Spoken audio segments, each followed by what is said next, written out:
Hey troops, Terrific Geeks Avengers, woohoo! So yesterday, um, as you know, being my usual snarky self, upon hearing of the announcement that James and Peter were taking on DC's licenses and they were bequeathed by the powers that be at Warner Brothers Discovery to come with a grand plan to take the train wreck, which was the DC intellectual properties, and try and undo this giant mess with Kevin Feige. And, yes, there's competition, yada, yada, yada, but I imagine everyone across the industry just going, come on, guys, you can do this. Because there's so much potential, so many great stories, all this great stuff, blah, blah, blah, blah, blah. And then you hear the announcement that James and Peter are taking over, and their job to come with a grand plan. And of course, all of us going, okay, well, yesterday the plan got well, at least chapter one, which they're calling Gods and Monsters, was officially dropped. There was, I guess, a official press junket with assorted folks. But the nice thing, and the thing that hopefully is a very good sign for things to come, is a streaming piece that James Gunn did, talking to us. Not just talking to the press, or these are clips from him talking. Well, to be quite frank, one of the things that really, I'll say, pissed me the hell off. When Marvel made announcements, they were always dropping videos. Kevin Feige would do something. But there was a sense also that they included fans.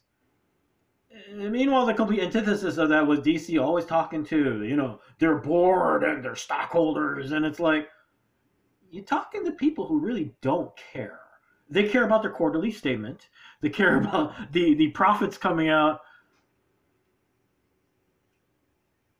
Yes, we as fans, as we can see from sometimes the very toxic reactions from Star Wars to Marvel, so on and so forth, things get ugly. But things can also be quite joyous. And the fact that DC had a very bad habit of making fans seem like an afterthought. You did not show up at Comic-Con because you wanted to see fans be all. And, the fun thing is whenever Feige showed up, whenever any of the guys from Marvel showed up, there seemed to be genuine joy. Okay, they also saw making money, baby. But there seemed genuine joy of seeing the fans and, just sharing this fun moment. When DC did it, it was like, it's part of your contract, man. We got to do this. It's part of the marketing. The one time where that seemed to switch is when DC did Fandom for a little while, post COVID. I'm sorry, I'm going off on a real tangent, but we'll get. I swear we'll get back to things. Where they did something for fans, and it was actually really cool until they stopped doing it, and then the train wreck happened, and that light end of the tunnel wasn't just a train; it was Darth Vader with his red lightsaber in Rogue One. I love that meme. I mean, it's kind of funny, but. Hopefully things have changed now. Or at least we've got something to hold on to. The announcement, it's been all over the place. So check your favorite website. I'm just going to go over some of the things that kind of popped out for me. Number one, although this has been a running theory for quite a while, especially since, Henry's not doing Superman, Ben's not doing Batman. Who knows what Gal Gadot and Jason Momoa are doing. Although the sound of it is that everyone's talking.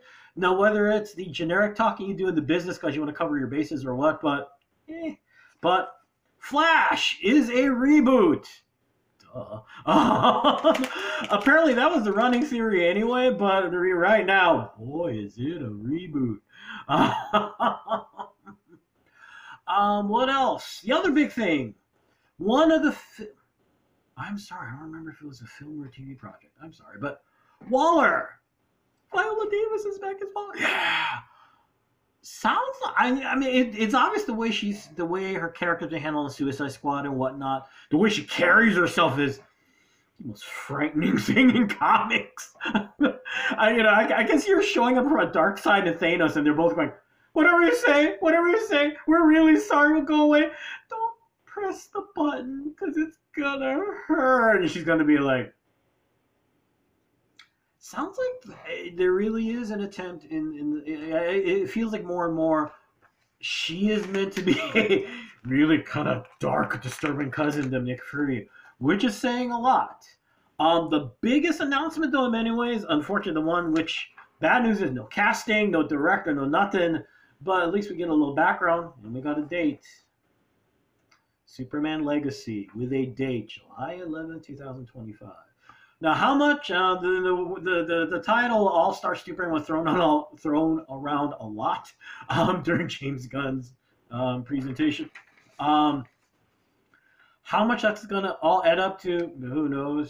The impression I'm getting from the way everything's been said, though, is that it is meant to be literally, point zero for everything, which traditionally that's the way it has been for DC. So we'll see. Unfortunately, I've never read All-Star Superman. I've heard people gush about it for years and years and years. And he is writing it. James Gunn is writing it. So it should be promising. The other interesting thing, now, I was very disappointed when the Green Lantern, of course, everything kind of got blown up in the middle of all this. The concept that was being created for the Green Lantern series, where, they were going to see lanterns over decades, I thought was kind of cool. I love Hal. I'm old. I love Hal as much as the next person, okay? And hearing about John, Guy, yada, yada, Kyle, yada, yada, yada. But it sounded fun just to see the history of the Green Lanterns. That, unfortunately, been flushed.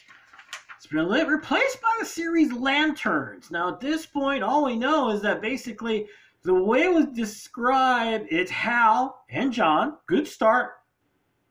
With kind of a true detective storyline. Yes, I'm the umpteenth person that adored season 1, who looked at a big chunk of season 2 and went, "You're trying too hard." Season 3, liked it, didn't adore it. Story, though, was cool, and the story and everything actually was kind of cool in general, actually. But it's Marty and Rust, all right? Now, on the flip side, that's kind of a creepy thought. Hal and John, the parallels to Hal. The way it's described is, some kind of intergalactic threat that's meant to, if memory serves, that's kind of going to be an overarching thing in this whole chapter 1 that they're calling Gods and Monsters. What does that mean? Well, of course we don't know. I keep hearing quotes from Rust, though, in season 1 and wondering, so is Hal the one doing that? Or is it John? Or what? We shall see. One of the most intriguing things, and actually the big surprises, the Authority is being done. And for those of you familiar with the Ellis and Hitch comic series by Wildstorm, you're going, and all of you are wondering, what's the big deal? It's a superhero team. I'm trying to remember if this is before or after the Boys. But think of the Avengers, except that they're like like Homelander and stuff, except slightly more benign. Slightly. A level of violence and rage, it's kind of freaky. And actually, the thing is, it is meant to parallel a lot of things. I mean, the two lead characters are Apollo and Midnighter. I wonder who they're modeled after. The stories, from what I recall, I mean, the good news is that they are nowhere near as psychotic as Homelander. Even Rorschach isn't quite as psychotic as Homelander. But you get the idea. The story is definitely over the top. So it's going to be interesting to see how it's handled. Because on top of all this is happening in this universe with Batman and Superman, yada, yada, yada. So it'll be interesting. The one project that really intrigues me, though, which kind of caught me from left field is Swamp Thing, because unlike all these other, we don't have a whole lot of, we have like a whole lot of solid anything about these projects. We got a couple dates, couple things. There is a director, James Mangold, and you're going, that name sounds Logan. Yeah, that James Mangold.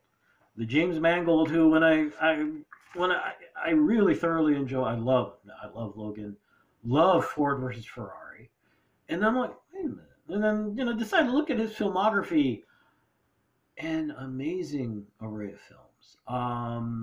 310 to Yuma, another one, also love that movie, and one of my favorite movies of all time with the most amazing twist, period. And that's saying a lot for bigger than Sixth Sense is Identity. He directed that. And now some of you folks are going, yeah, that guy, that twist. If you haven't seen Identity, go see it. John Cusack, Ray Liotta. Pretty dang awesome. So that's, like I said, this is not everything. These are just the things that popped in my head. Wait and see. Honestly, I'm a cynic, as you notice if you're a regular to this. On the other hand, like I said, one of the promising things is the fact that James did do a 6-minute presentation about this. He didn't have a lot, and it's 6 minutes long. So go find your favorite streaming service to go take a peek at it. But like I said, the fact that he did it and did it for the fans is a hopeful sign.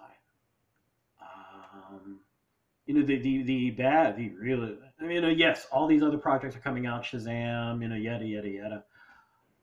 But the fact that we got kind of clock's ticking a little bit, and July 2025 is probably going to come faster than we expect. But nonetheless, it's kind of like, on the flip side, Comic-Con. We'll see. I really don't. I'm mixed emotions right now because, like you've seen from all my previous discussions about this whole topic, and a part of me is just kind of done because, oh great, we're doing this again. Ooh. On the other hand, the pedigree for Peter and James to do this, they're in many ways the perfect guys to do this. Both are very experienced. Both have great pedigrees on the projects they've done previously. You just gotta hope that the suits at Warner Brothers DC let them do their damn job. Just saying. Anyway, I'm gonna go because it's late and I'm tired. So let's cross our appendages, folks. And like I said, Comic-Con. You know how cool that would be to have just blow it up. That'd be really dang cool. Anyway, I'm going to go because I said I was going to go. Hey, y'all take care. Hope you guys have a good rest of the week. May the force be with you. May the odds be in your favor. Especially when you're trying to reconstruct an entire universe that is worth billions. And as always, be good to each other, peeps. Okay? Peace.